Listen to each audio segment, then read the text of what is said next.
হাই friends, এই সময়ত এখন সৰু গাঁৱৰ এটা ঘৰত এজন মানুহ অকলশৰীয়াকৈ বাস কৰিছিল।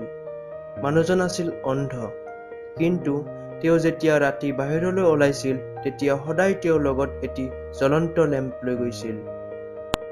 এদিন ৰাতি অন্ধ মানুহজনে তেওঁৰ বন্ধু এগৰাকীৰ ঘৰত ৰাতিৰ আহাৰ গ্ৰহণ কৰি ঘৰলৈ গৈ আছিল। তেওঁ বাটেৰে গৈ থাকোঁতে এদল ডেকা ল'ৰাৰ কাষেৰে পাৰ হৈ গৈছিল। ডেকা ল'ৰাৰ দলটোৱে এজন অন্ধ মানুহক এটি লেম্প লৈ যোৱা দেখা পাইছিল আৰু সিহঁতে অন্ধ মানুহজনক বিভিন্ন কথা কৈছিল আৰু তেওঁক ধেমালিৰ পাত্ৰ কৰি পেলাইছিল। খন্তেক পিছত দলটোৰ মাজৰে কোনোবা এজনে অন্ধ মানুহজনক সুধিছিল, "আপুনি অন্ধ, আপুনি একো দেখা নাপায়, তথাপিও এই লেম্পটো বাৰু কিয় লৈছে?" তেতিয়া অন্ধ মানুহজনে কৈছিল, "হয়, মই অন্ধ, মই একো দেখা নাপাওঁ, কিন্তু মই লৈ থকা এই জ্বলন্ত লেম্পটো সেইসকল মানুহৰ বাবে যিয়ে দেখা পায়। যদি তোমালোকে মোক দেখা নোপোৱা, মোক খুন্দিয়াই দিবা।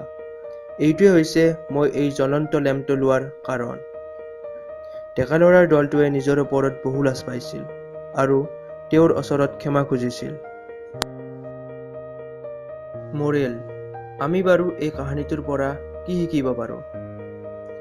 আমি কাৰোবাক জাজ অৰ্থাৎ ভাল বেয়া বুলি বিচাৰ কৰাৰ আগতে ভালদৰে ভাবি লোৱা উচিত। সদায় নম্ৰ হ'ব আৰু বস্তুবোৰক বেলেগ বেলেগ নজৰেৰে ভাবি চাব শিকিব লাগে।